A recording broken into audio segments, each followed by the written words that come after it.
हम्म कर्म कैसे चार्ज होते हैं और ध्यान क्या है?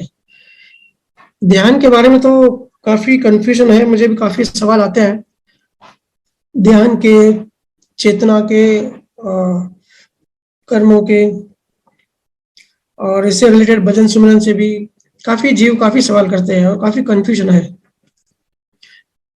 बढ़िया आपका सवाल।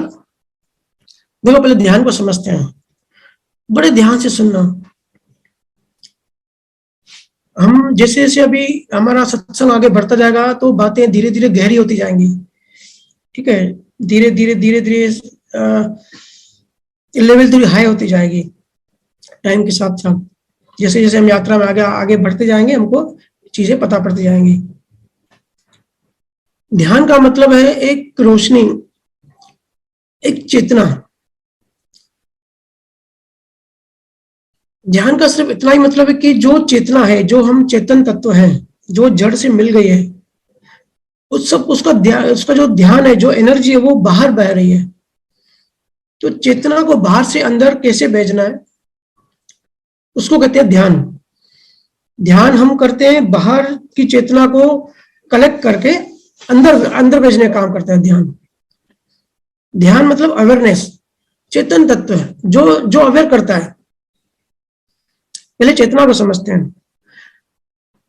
चेतना के देखो, हम सब चेतन हैं। चेतना के टाइप समझो।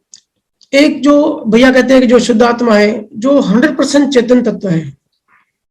ठीक है, जैसे लास्ट टाइम भी सूर्य का एग्जांपल हमने सुना था कि सूर्य जो है वो परमात्मा है या आत्मा है, उसमें से बहुत सारी किरणें निकली, उसको आप किरण को चेतना कह सकते हैं। बहुत सारी ऊर्जा निकली, चेतनाएं निकली, किरण निकली, और वो जड़ से मर्ज हो गई, मिक्स हो गई। जड़ और चेतन आपस में एक दूसरे के नजदीक आए तो अलग अवस्थाएं बनने लगी, जिससे सारा ब्रह्मांड बना, तत्व बने, या हाइड्रोजन, ऑक्सीजन, न्यूट्रॉन, प्रोटॉन, ये सब बने। डार्क एनर्जी, डार्क मैटर जो अभी नासा बताती है, ये सब मैटर्स बने। ठीक है, चेतन तत्व एक ही है, बाकी सब जड़ जड़ तत्व बनते गए, तो इनकी आपस में मर्जिंग हो गई। तो एक तो है शुद्धात्मा, मूल आत्मा कह सकते हैं उसको। दूसरा जो चेतना निकल के जड़ से मिक्स हो गई, उसको जो भैया जिसको मिक्स चेतना कहते हैं, मैं जिसको जीवात्मा बोलना मुझे ज्यादा अच्छा लगता है, क्योंकि आत्मा आत्मा सब मिक्स होता है, फिर कंफ्यूजन होता है। तो जो जड़ और चेतन मिक्स होता है ना, उसको कहते हैं जीवात्मा। ठीक है, जो जिसको हम चार्ज वाला पार्ट भी बोलते हैं। मन, चित्त, बुद्धि, अहंकार से जो कर्म चार्ज होता है, उससे कॉजेस बनते हैं। फिर उस बंच ऑफ कॉजेस से जो नेक्स्ट बॉडी बनती है, वही जो कॉज बनाया वो सब नेक्स्ट टाइम में वो डिस्चार्ज आता है। तो जो डिस्चार्ज में जो हम चेतना लेके आते हैं, उसको डिस्चार्ज चेतना कहते हैं या मैकेनिकल चेतना कहते हैं। ठीक है, जो हम अभी सत्संग सुन रहे हैं या हम एक्टिविटीज करते हैं, तो हर चीज में ध्यान चाहिए होता है ना, तो उस ध्यान को, उस चेतना को डिस्चार्ज चेतना कहते हैं। उसका ज्यादा यहाँ रोल है नहीं। तो वो डिस्चार्ज का मन एक शरीर का ही पार्ट ही समझे, जो 5 इंद्रियां है उसका पार्ट ही समझे।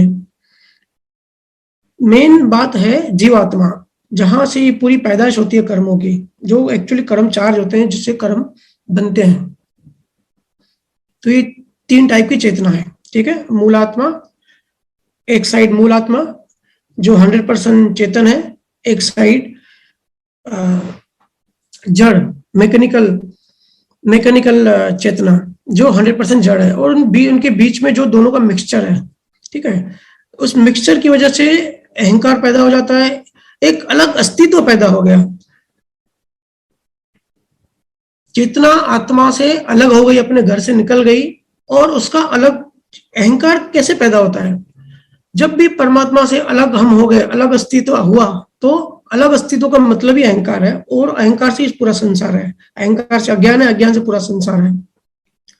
फॉर एग्जाम्पल, जैसे नॉर्मली होता है कि भाई शादी होती है घर में, और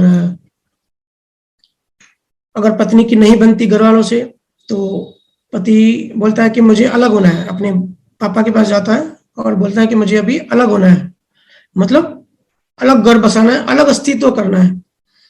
तो पापा कहते हैं कि ठीक है भाई, तो अभी हमारा तो घर एक ही था, हम मर्ज थे, एक ही भाव था, एक ही मन था, अभी तुझे सेपरेट होना है, अलग होना है, तो भाई तू निकल, अलग हो जा। तो वो घर से अलग हुआ का मतलब उसका अलग अस्तित्व बना, है ना, अपना अलग से घर बनाना पड़ेगा, बहुत सारी चीजें होती हैं, तो उसका अलग अस्तित्व बना, और अलग अस्तित्व बना, अलग घर बना, तो फिर अलग खर्चे होंगे, अलग सब चीजें होंगी, ठीक है। तो वो फिर 4-5 साल में ऐसे परेशान होके, संसार के धक्के खा के, दुखी होके, उसको वापस अपने घर की याद आती है, और उसकी एक एक प्यास होती है, एक नेचुरल अट्रैक्शन पैदा होती है कि वापस अपने घर जाऊं, भाई वहां तो मैं सुखी था, कहाँ इधर संसार के धक्के खा के आ गया। ऐसे होता है, बहुत सारे लोग सेपरेट होते हैं फिर वापस आते हैं, हम रोज देखते हैं। ऐसे ही जब चेतना अलग हो गई और अलग अस्तित्व बना दिया जड़ के साथ शादी करके, जड़ और चेतन की शादी हुई, दोनों मिक्स हुए और संसार खड़ा हो गया, कर्मों का जाल बुन गया। तो आत्मा ने कहा किरण को, चेतना को, कि भाई भले तू अलग हो जा, अलग अस्तित्व बना, जाके संसार बना, संसार में धक्के खा। लेकिन फिर चेतना अलग बन के जब संसार के धक्के खाती है, जब अज्ञान में करोड़ों साल भटकती है, उसको, क्योंकि वो खुद आनंद स्वरूप है, क्योंकि क्वालिटी तो एक ही है ना, आत्मा, मूल आत्मा हो या चेतना हो, है तो चेतन तत्व, क्वालिटी एक ही है, गुण एक ही है। तो वो वापस उसकी अट्रैक्शन, वापस प्यास, वो वापस अपने आप में समाना चाहती है। पहले तो चेतना शरीर, अपने आप को शरीर समझती है, जब शरीर से एक हो जाती है तो देहाध्यास होता है, अपने आप को शरीर मानती है। तो शरीर मानती है तो काफी सारे दुखों को भोगती है, बंधन को भोगती है, और आत्मा का स्वभाव बंधन नहीं रह सकती। ये ऐसा है कि हमने बच्चे के कपड़े किसी बड़े को बच्चे के कपड़े दे दिए तो कैसे महसूस होता है कि बंधा हुआ। ऐसे ही चेतना को फिर जो आ गई, जड़ के साथ मिक्स हो गई, उसको अपने घर की याद आती है। पूरा प्रोसेस है, संसार खड़ा हुआ, फिर संसार में भटक भटक के फिर गुरु की तलाश की, फिर राइट, फिर बहुत बहुत बार गलत हम मार्ग में चले जाते हैं, वहां से भटक के फिर एक दिन ऐसा आता है कि हमारे अच्छे पुण्यों से, हल्के कर्मों से हमको राइट गुरु मिलते हैं। गुरु जो है ना, गुरु गुरु मिलते हैं मतलब हमारे कर्म हल्के हैं। अभी भी जो हमको जो गुरु का साथ मिला है ना, तो मतलब हमारे कर्म हल्के हैं तभी मिला है। तो जब कर्म हमको हमारे अच्छे होते हैं तो गुरु मिलता है, फिर हम आध्यात्म की यात्रा शुरू करते हैं, मतलब रिवर्स जाने की यात्रा शुरू करते हैं। वो चेतना फिर वापस शरीर से मन में आई, मन से वापस अपने स्वरूप में चली गई, और जो शुरुआत हुई थी वो खत्म हुआ। तो ऐसे चेतना ट्रेवल करती है। चेतना हमारे शरीर के साथ अगर एक हो गई, जो कि होती है सबकी ऑलमोस्ट, तो वो फिर उसकी जो ऊर्जा है बाहर बहने लगती है। मतलब संसार, जिसको हम नॉर्मली संसार कहते हैं आम भाषा में, कि का ध्यान पूरा संसार में ही होता है। तो जो हम राग द्वेष करते हैं, जो भी जलन करते हैं, किसी का बुरा करते हैं, ऐसे भाव बनाते हैं, तो ये क्या है, हमारा ध्यान संसार में ही है।